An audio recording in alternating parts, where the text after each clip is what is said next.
When your ex starts his wedding toast by thanking his new wife for believing in him when no one else did, even though you built the company with him from scratch, what do? Some people cry, some people drink. I liquidated my equity, subscribed to hear how I turned his fairy tale wedding into the first domino in a billion-dollar collapse. There are a few sounds that never leave you. The way his voice cracked the first time he said he loved me. The screech of tires when we missed that investor pitch in Santa Monica. And now, the way 150 guests laughed when he lifted a champagne flute and said, "To my wife, thank you for always believing in me, even when no one else did." The screen froze for a second, then kept playing. I stared at it, heart hammering. He looked so calm, so polished. Black tuxedo, white rose boutonniere, jaw clenched just enough to seem sincere. My ex-fiancé, James Wentworth, was giving a TED Talk disguised as a wedding toast. I recognized the rhythm, the careful pause, the strategic smirk. It was the same cadence he'd used to win over investors in our Series A round. Except this time, he wasn't pitching software. He was rewriting history. James and I built StratusLink from a WeWork corner desk and a single failed product. For 3 years, we shared takeout containers, burn rate anxiety, and one overworked Google Drive folder that held our dreams together. I wasn't just his co-founder. I was his future wife, until I wasn't. We were 3 months away from the wedding when he broke things off. No warning. Just a cold press of the elevator button and, "We're not working anymore, personally or professionally." That was 6 months ago. Now, James was married. Not to a stranger, to Natalie Serrano, a former PR consultant who'd done one contract for our startup and somehow ended up at every after-party he attended alone. And here he was, on my screen, thanking her for being his ride or die. I should have closed the laptop. I should have muted the video. Instead, I watched the full 3-minute toast twice. Then I called my lawyer. I remember the exact day we added the clause. It was late, maybe 2 a.m., and we were in James's tiny apartment, both of us bleary-eyed from combing through yet another boilerplate founders agreement. StratusLink hadn't made a cent yet, but we had dreams so loud they drowned out the reality. "If one of us exits the company," I read aloud, "the other has the right to trigger a liquidity event within 12 months.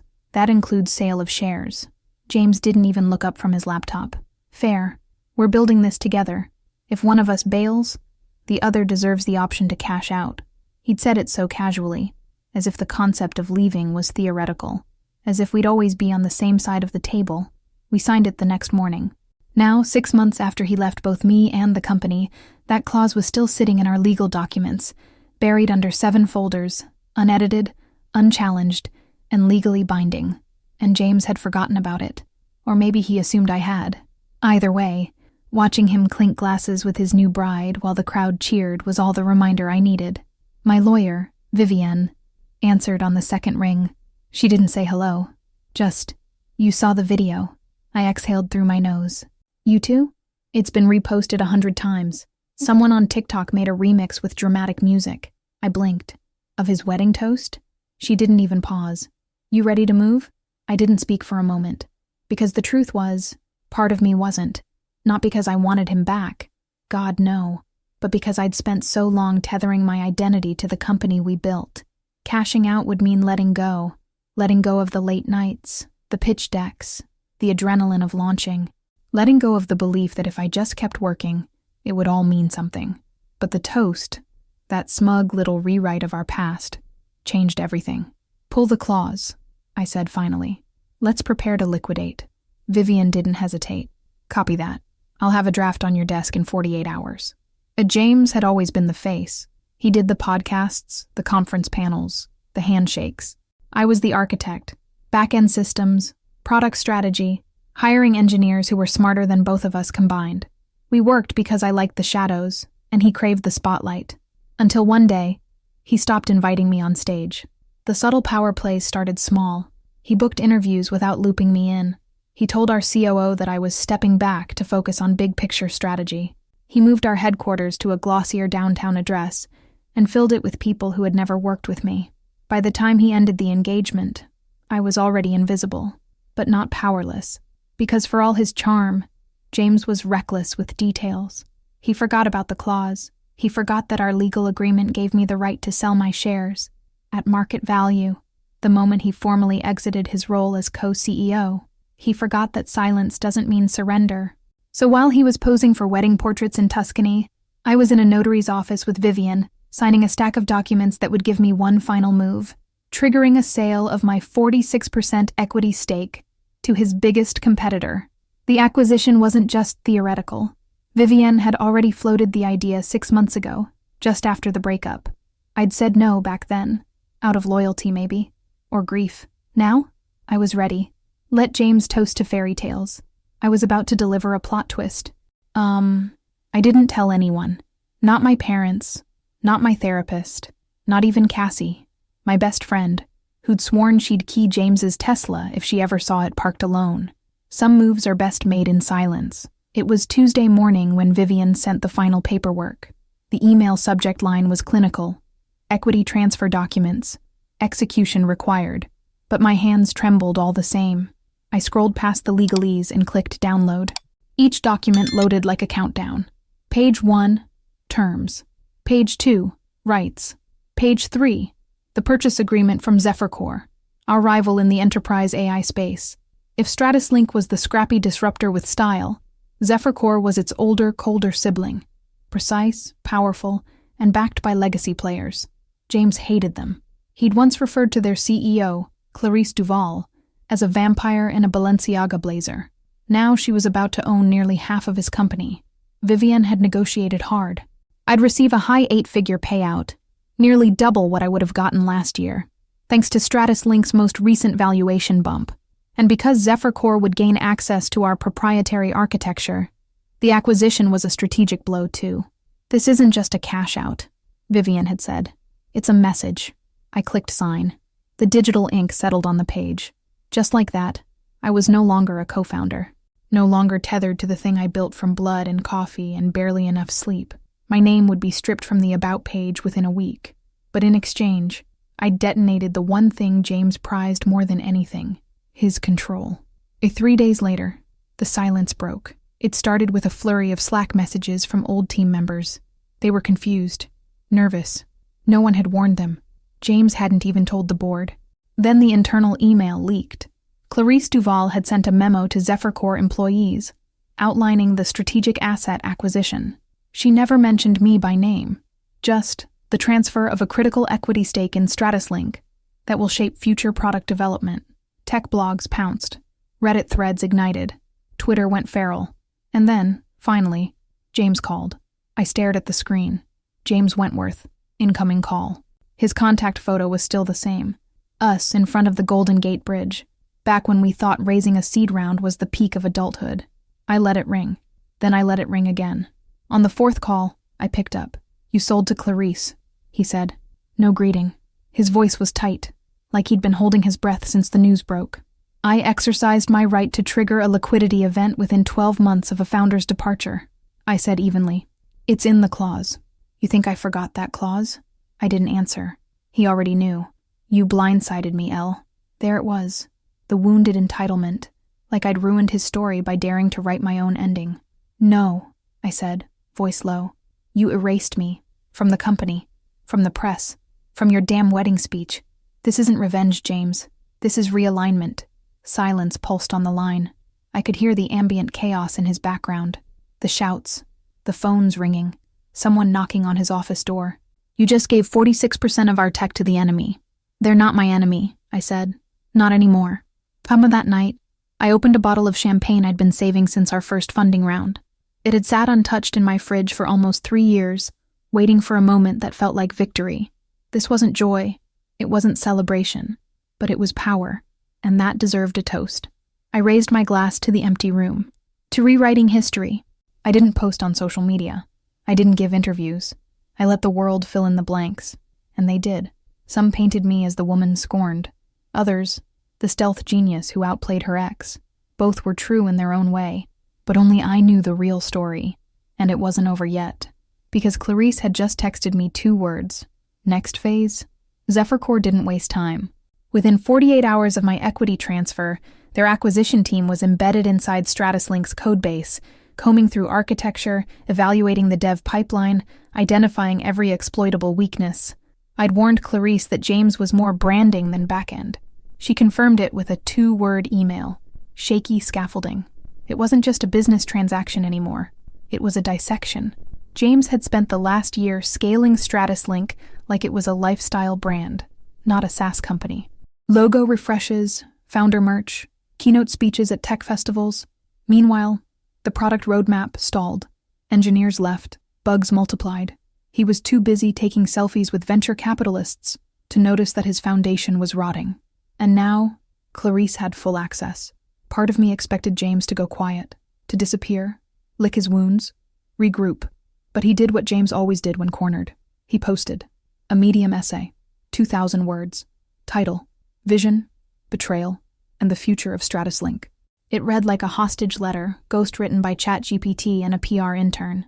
Startups aren't just built on code. They're built on belief, and sometimes belief gets tested. Some founders sell for profit. Others stay for purpose. StratusLink will rise because it was never about who built it, but why. I read the whole thing on my phone while waiting for a cortado at a downtown cafe. When I finished, I laughed. Out loud. A woman next to me looked over, startled. "Bad news?" she asked. I shook my head. Just a man realizing his castle was made of sand. The real blow came 2 days later. Clarice scheduled a surprise press briefing. She rarely did them, preferred back channels and investor calls. But this one was different. She stood at a stark podium. Black blazer, clean lines, surgical precision. No branding behind her.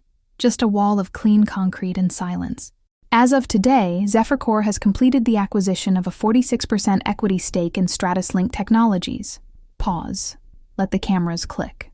In addition to equity, we've secured partial licensing rights to the company's proprietary AI framework, a framework initially designed by co-founder Elle Marin before her departure. My name hit the air like a dropped glass. We look forward to integrating select elements into our next-gen platform. This acquisition represents more than market positioning. It's a recalibration of values, precision over perception, infrastructure over image. In one move, she did what I never could. She reattached my name to the product, rewrote me into the narrative, not as the ex, not as the abandoned co-founder, but as the architect. And just like that, the power shifted. James texted me that night, just 4 words. "You want to talk?" I stared at the screen for a long time. We hadn't spoken since the phone call. I thought I'd feel triumphant by now, untouchable. But all I felt was tired. Because here's the thing no one tells you about revenge. It doesn't heal. It doesn't rewind. It doesn't bring back the nights you stayed up debugging until your vision blurred, or the morning you signed your first client and danced barefoot in the kitchen. It doesn't make betrayal easier to understand. It just makes the silence around it quieter. Still, I typed back, in person. And we met at a neutral spot. A rooftop bar he used to hate because the cocktails were overpriced and too many fintech bros. Now it was his haunt of choice. He arrived late, tired, no wedding ring, a blazer 2 sizes too sharp for a man unraveling. I didn't smile. Neither did he. "I didn't think you'd do it," James said finally. "Not like that." I tilted my head. "You always did underestimate my timing." He rubbed his eyes. "You know they're gutting everything. The dev team's in chaos. Investors are threatening to walk. You created a company built on optics," I said. "Clarice builds on systems. You could have stayed," he said, quieter now. "Fought for your half, forced a board vote. But instead you sold your soul to her." "No," I said. "I sold my silence, for 8 figures and vindication." He flinched. Then, for the first time since we split, James looked scared. Not angry, not performatively shocked, just afraid. Because he finally realized what he'd lost wasn't just my code, or my equity, or my loyalty. It was my absence. And now, that silence echoed through every corner of the empire he thought was unshakable. L'Avenir. There's a particular kind of grief that comes with watching someone unravel. Not because you want to save them, but because you remember who they were before the rot. James had once coded beside me until sunrise, eating cereal out of a measuring cup because we'd run out of clean bowls. He'd paced our living room rehearsing investor pitches, then folded laundry between calls like it was all part of the same hustle. That man was gone. What sat across from me on that rooftop bar wasn't a partner, or even an adversary. It was a brand in free fall, still trying to make eye contact like charisma could patch over a sinking ship, and I wasn't going to save him. After our tense meeting, James didn't reach out again. Instead, he launched what tech journalists would call The recovery tour, TM, podcasts, interviews, LinkedIn think pieces, all desperate to reframe the narrative. Startups evolve. Sometimes founders evolve in different directions. It's not about the power struggle. It's about resilience. No regrets. Just lessons. I watched every clip. Not out of bitterness, but out of calculation. Because the more he talked, the more he revealed. Buried in a throwaway line during a tech panel, James mentioned an unreleased StratusLink feature, something he called predictive decision trees powered by adaptive AI. But I recognized it immediately. It was my final project, the last thing I built before I left. He was trying to ship it, without my input, and worse, without understanding how it worked. That's when I called Clarice. Clarice answered on the first ring. "I know what he's trying to push," I said, "but the code is incomplete, and if he ships it like this, it could cause a security breach." "Show me," she replied. No hesitation. I forwarded her the original documentation, diagrams, notes, a string of Slack messages dated 6 weeks before James broke things off, showing he'd asked me to delay the feature rollout because he wasn't sure the market was ready. What he meant was, he wasn't ready. Clarice read everything in silence. Then, "He's about to present this at Velocity. Velocity, the biggest tech summit of the year, a 3,000-person auditorium, investors, CEOs, press. And James, scheduled to headline day 2. He was going to unveil my feature as if it were his, and it wasn't just unethical, it was dangerous. The predictive trees aren't stable," I said. "They cascade incorrectly after 300 nodes. It only works if paired with the adaptive filter I built, which he never finished." Clarice exhaled slowly. "If he launches that, and it fails in front of a live demo, it won't just be embarrassing," I said. "It'll be catastrophic." And the night before Velocity, I barely slept. It wasn't nerves. It was clarity. I wasn't angry anymore. I wasn't even hurt. I was certain. The kind of certainty that doesn't need applause or validation. Just alignment. At 6 a.m., Clarice's legal team filed a formal injunction to pause the demo, citing intellectual property infringement and breach of licensing rights. They attached my documentation, timestamps, and technical evidence. James was served on site, backstage. I didn't need to be there to imagine his face when he opened the envelope. Clarice texted me a photo anyway. No caption. Just James, jaw clenched, paper in hand, looking like a man who realized the cameras were rolling, and the ground beneath him was gone. The summit organizers canceled his keynote. The news broke by noon. Co-founder blocked from presenting flagship demo after legal action. Ex-founder's IP dispute halts Velocity headliner. But the best headline came from a mid-tier tech blog known more for snark than scoops. Startup bro thanked wrong woman in wedding toast. Gets humbled by actual engineer who built the damn thing. I saved a screenshot, printed it, framed it, put it on my desk. Not because I needed the reminder, but because it marked the moment the narrative shifted. James wasn't the visionary anymore. He was the man who burned his bridges and mistook the ashes for freedom. And I was already building again.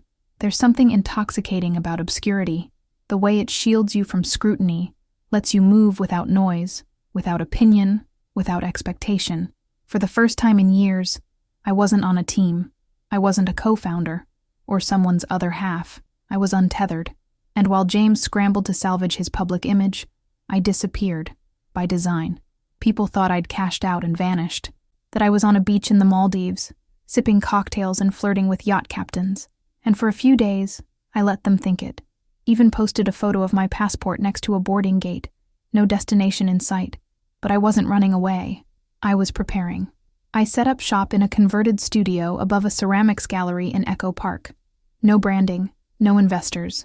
Just me, a whiteboard, and the code I never finished at StratusLink. Not the unstable predictive trees James had tried to present, but the version after. The one I dreamed about, but never had the bandwidth to build. At night, I sketched logic maps by hand. In the mornings, I tested algorithms until my fingers cramped. Every line of code was clean, intentional, like I was carving out something permanent. And this time, I wasn't building for someone else's vision. I was building for me. The concept was radical in its simplicity. A personal adaptive AI that learns how you make decisions. Not just what decisions you make, not a calendar app, not a chatbot, a digital cognitive shadow. One that could simulate your priorities, anticipate your blind spots, and map not just next steps, but next versions of yourself. I called it Ghost Board. And 2 months into development, Clarice texted me again. Lunch? I met her at a quiet Italian place in Silver Lake. She was already seated, perfectly poised in dark sunglasses and a linen blazer that somehow didn't wrinkle. She didn't waste time with small talk. You're building something. I blinked. Excuse me, you didn't sell your equity just to retire. You're too methodical, too disciplined, and you haven't given a single interview, which means you're not done talking. You're just changing how you speak. I took a sip of water. What do you want? I want to invest. I paused. You don't even know what it is. She smiled. I know you. That's enough. I sat back in my chair. This was the same woman who'd dismantled James with surgical precision. Now she wanted in on whatever I was building. Maybe it was flattery. Maybe it was strategy. Either way, I wasn't ready to let anyone else steer. Not yet, I said. Clarice nodded. When you are, let me be your first call. Fine. By that night, I pulled up my original Stratus Link pitch deck. Not to reuse it. To bury it. I deleted the folder. The backup. The notes. It was never really mine. Not with James's fingerprints all over it. Ghostboard was different. Unbranded. Unsponsored. Untainted. But one file I did keep. A voice memo. From the very first month of Stratus Link, when James and I had just landed our first meeting with an angel investor. Ella, he'd said in the recording, laughing. If this goes well, let's get tacos and never sleep again. We're gonna build something that matters, okay? Promise me that. No matter what happens, we build things that matter. I listened to it once, then saved it under a new file name, Matter 0 and MP3. Then I added a note to the Ghostboard roadmap. Q4, Ghostboard Beta. Q1, First Advisory Round. Q2, Launch with partners, but only the right ones. And then I wrote something bold, in red. Do not forget how it felt to be erased. Build so loudly they can't mute you, but build in silence until they can't look away. Now let me know when you want Chapter 7. Elle's next move is about to go public. It started with a whisper. A tweet, late at night, from a small but respected developer account. Someone's playing with decision-mapped AI trees in private repo Foire and Ghostboard. Fastest logic parsing I've ever seen. No tag. No link. Just a pulse. Within 48 hours, my inbox had 36 messages from early testers. Engineers, product leads, one ex-Googler. All asking the same thing. How are you modeling behavioral cognition with that level of accuracy? The answer was maddeningly simple. I'd listened. Not to customers, not to investors, but to users. Real people with complex patterns, contradictory priorities, and emotional logic. I'd spent months feeding Ghostboard data from everyday decision-making scenarios, from trivial, what should I eat tonight, to existential, do I leave my job or stay one more year? The AI didn't just suggest actions. It built ghost logic paths, showing users where each choice might emotionally, financially, or psychologically lead. It didn't tell you what to do. It showed you who you might become. And people were hooked. I didn't make a press release. No product hunt. No launch party. Just a password-protected beta link, quietly shared with 100 people from my waitlist. Within 24 hours, 87 of them had onboarded. Within 72, I had a 96% retention rate and 112 new referrals, all from word of mouth. Then someone leaked a screenshot to Product Hunt. It wasn't polished. No logo. No UI flash. Just a dashboard showing 4 decision trees. Stay in current job. Burnout within 6 months. Health impact, moderate. Savings, 12K. Switch careers. Learning curve. Uncertainty stress. High. Fulfillment. Likely. Move cities. Social disruption. Network rebuild time. 8 months. Emotional reward. Delayed but deep. Do nothing. Stability. Regret. Projection. High. The post exploded. The headline. What if your calendar app had a soul? By the end of the day, Dr. Ghostboard was trending on tech Twitter, and I had 14 VC firms in my inbox. One of them, of course, was from James's newest backers. His email subject line was just one word. Congratulations. I didn't open it. The next 48 hours were chaos. Bloggers tried to trace Ghostboard's origin. Some connected the dots. Others guessed wildly, calling it everything from a stealth Facebook spin-off to a Stanford lab leak. A few got it right. It's her, Elle Marine. She's back. Suddenly, I was no longer the silent co-founder who vanished. I was the ghost who returned, not with noise, but with precision. And James, he cracked. That same week, he went live on a podcast. His tone was casual, but I recognized the tightness in his voice. He was unraveling again. I think people forget that innovation isn't just about algorithms, he said. It's about delivery. You can have the smartest engine in the world, but if no one knows how to drive it, it stays parked. I almost laughed, because Ghostboard didn't just run, it adapted. My beta testers were already seeing patterns in their lives they'd never noticed. One woman DM'd me saying she finally broke off an engagement after seeing her emotional divergence mapped in plain logic. A founder paused his Series B raise after Ghostboard revealed burnout pathways he'd buried under ego. Ghostboard wasn't a tool, it was a mirror. Clarice called again. You ready to talk partners? I took a beat. Not yet. I want one more thing first. She was quiet. Then, you want him to see it work? No, I said. I want everyone else to see it, before he even understands what it is. Because that was the part James never grasped. He believed in being first, loudest, brightest. I believed in being right, in waiting, in letting the silence thicken until the world leaned in. Not because you shouted, but because your presence couldn't be ignored. And now, the world was listening. The Ghostboard would go public in 30 days, and this time, I would be on stage. They gave me the closing slot, not the flashy keynote that went to some crypto founder with a spray tan and buzzwords. No, I had the 4:15 p.m. slot on day 3 of the Foundry Tech Summit, the one where half the crowd was already at the airport, the other half watching with one foot out the door. Perfect, because Ghostboard wasn't built for noise. It was built for those who stayed. And backstage, I could feel the quiet before the reveal. My palms didn't sweat. My heart didn't race, not like it used to, because this wasn't a pitch. It was a reclamation. The MC read my name with polite enthusiasm. Next up, former StratusLink co-founder Elle Marine, presenting her solo project, Ghostboard. There was a beat of silence, and then the subtle murmur, like people weren't sure if they heard correctly. Former, co-founder, her solo project. The walk to center stage felt slow and deliberate. The lights weren't blinding. They were warm, focused. I wore black, no logo, no notes. Just a remote clicker in one hand, and 2 years of silence behind me. I looked out at the half-full auditorium and smiled. Hi, my name is Elle. I build systems that think with you, not for you. Click. Slide 1. A single phrase. What if your calendar app knew your fear of disappointing your mother? Laughter. A ripple. Then silence again. Click. Slide 2. A Ghostboard decision tree in motion. Real-time simulation.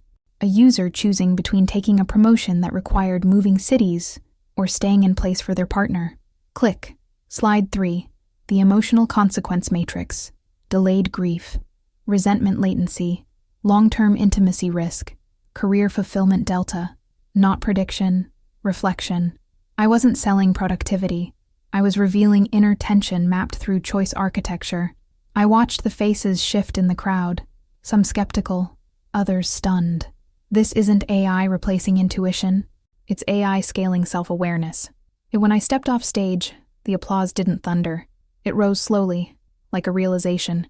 People stood, not because they were told to, because they chose to. And within the hour, Ghostboard's waitlist ballooned by 10,000 names.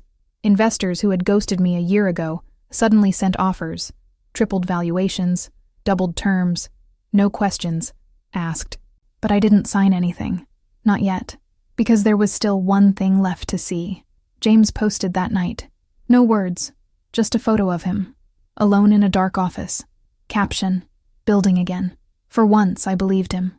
He looked tired, smaller, not broken, but humbled. And that was enough, because I hadn't set out to destroy him. I'd set out to reclaim myself. And now, there were no shared decks. No we. No crumbs of credit passed my way like favors. Now, when people said Ghostboard, they saw my name. And when they saw my name, they no longer said StratusLink. They said Elle Marine. But that night, I walked home alone, past the conference halls, past the sleek ride shares and overheard pitch decks, up the stairs to my studio, where Ghostboard's dev console still glowed faintly on my monitor. I didn't log in. I just stood there, watching the code pulse. Alive, quiet, whole. And for the first time in a long time, I felt it. Peace. And the public launch wasn't loud. There was no Super Bowl ad, no midnight countdown, no pre-order campaign. Just a push notification at 9 a.m. PST, Ghostboard Beta V1.0. Now live. Choose wisely. The homepage was intentionally bare. No jargon, no vision statement. Just a login box and a prompt. What decision are you avoiding today? By noon, the servers hit max load. Not from bots, from people. Thousands of them. Typing in everything from job offers to divorces, from whether to freeze embryos to whether to sell a family home. Ghostboard didn't just answer. It reflected. It showed them how they thought, why they hesitated, what parts of themselves were anchoring them in old logic, and that made it addictive. Not in the way social media hacks your dopamine, but in the way truth does. That by day 3, Ghostboard had been written up in The Verge, Fast Company, and Wired. Headlines ranged from admiring to alarmed.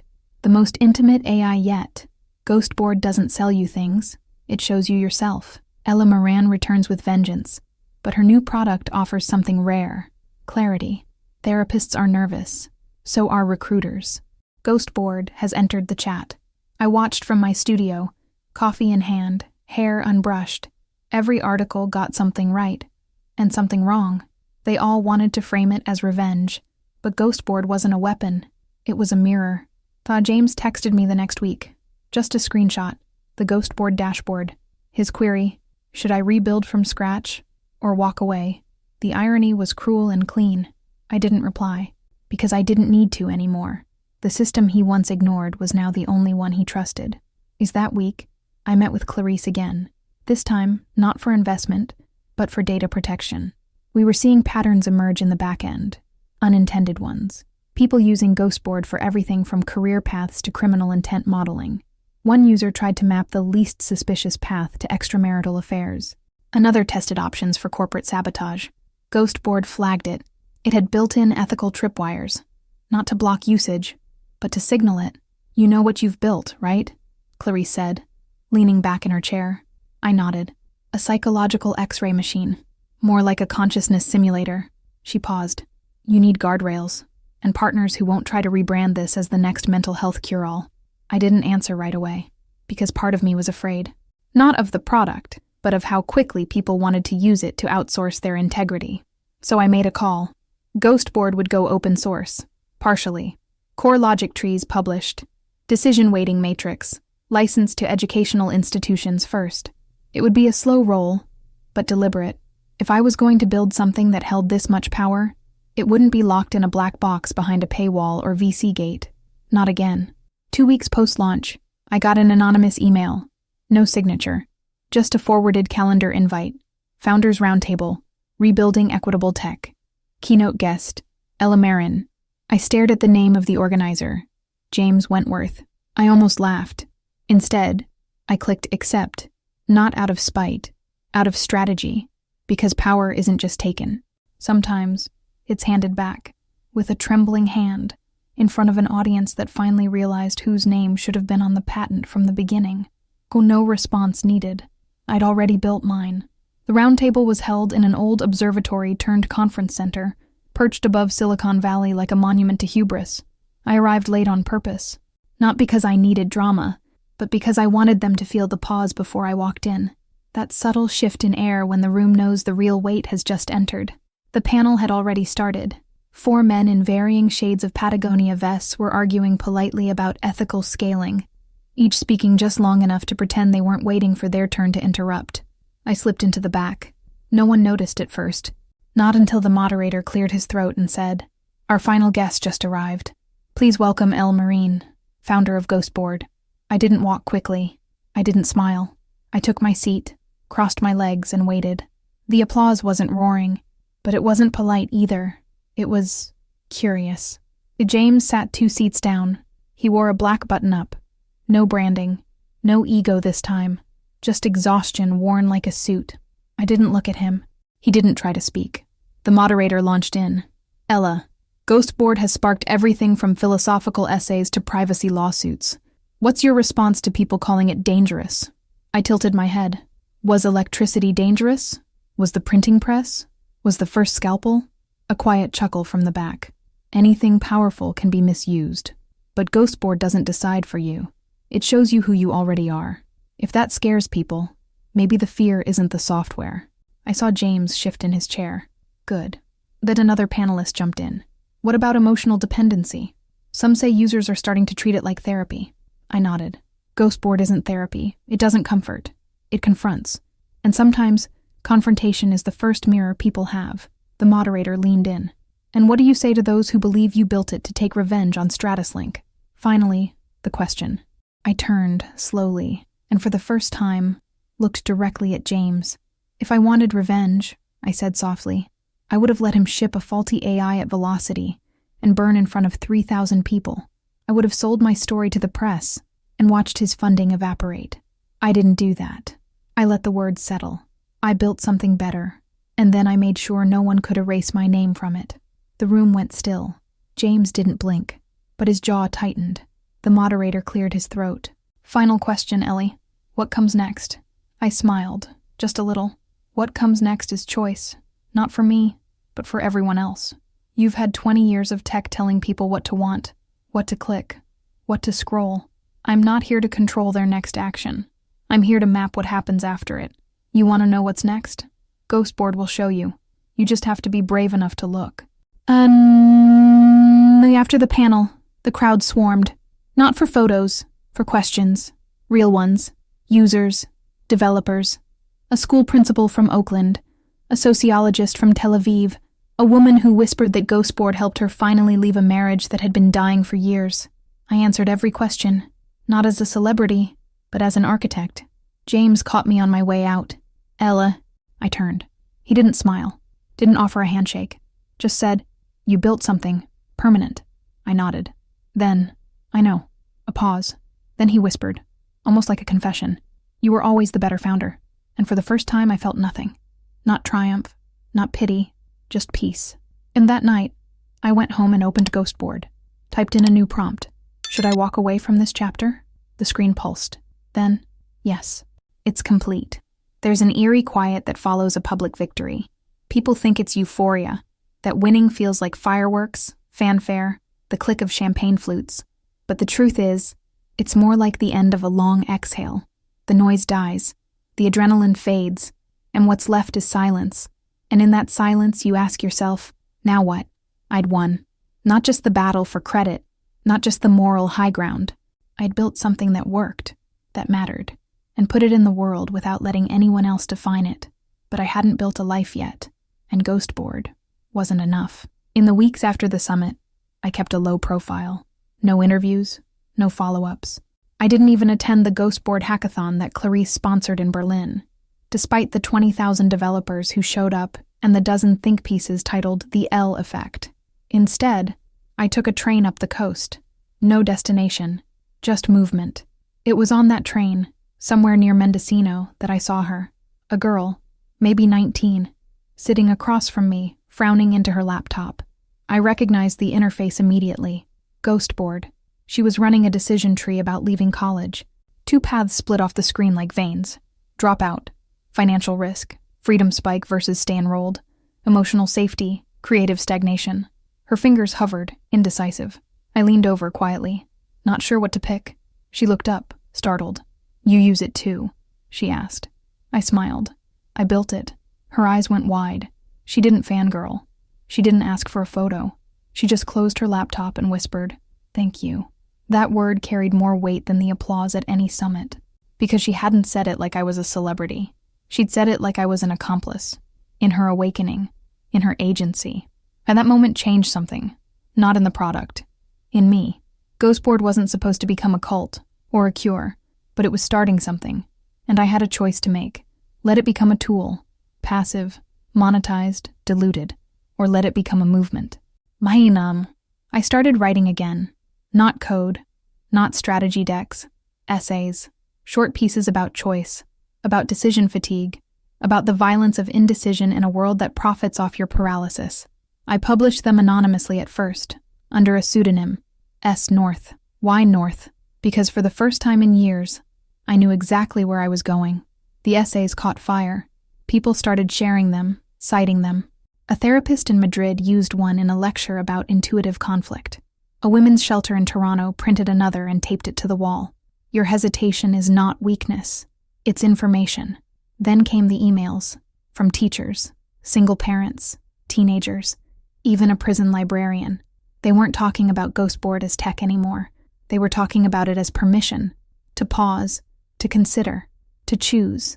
Without shame. Clarice called again. Everyone's watching, she said. You could raise 100 million tomorrow. Series A. Global rollout. Press tour.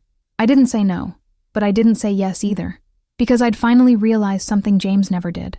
Power isn't in scale. It's in resonance. And resonance doesn't come from growth. It comes from alignment. That night, I opened Ghostboard one more time. Not for decisions, but to tweak something. I added a new prompt to the homepage, one that would greet every user when they logged in. Above the fold. You are not a problem to solve. You are a person becoming. Victory didn't feel like a trophy. It felt like quiet. No roaring applause. No late-night interviews. No carefully curated goodbye post. Just the stillness that comes when the noise finally stops. Not because you silenced it, but because you outgrew it. Ghostboard was everywhere now. Integrated into HR platforms. Used in university ethics courses. Quoted in congressional testimony about algorithmic transparency. Therapists were building entire practices around its framework. A nonprofit in São Paulo was using it to help domestic abuse survivors plan escape routes. But I wasn't the face anymore. I had stepped back. Not out of fatigue, but by design. Because I didn't build Ghostboard to become a brand. I built it to become a choice. And now, it belonged to the people who used it. In bedrooms, courtrooms, boardrooms, and hospital waiting areas. That was enough. I moved to the coast. No assistants, no board meetings, no launch countdowns. Just books, a secondhand piano, a garden I didn't know how to take care of, but learned to love anyway. And quiet, the kind of quiet that doesn't feel empty. It feels earned. Sometimes people still emailed me, usually with a single sentence. Your product helped me see myself. I never replied. Not because I didn't care, but because they weren't writing to me. They were writing to the version of themselves they met for the first time. One morning, I sat on my porch with a coffee and opened Ghostboard for the first time in weeks. Typed a single question. Have I done enough? The screen flickered. Then, you didn't come here to finish. You came here to begin again, as someone new. I smiled, closed the app, deleted the shortcut, and walked barefoot into the rest of my life.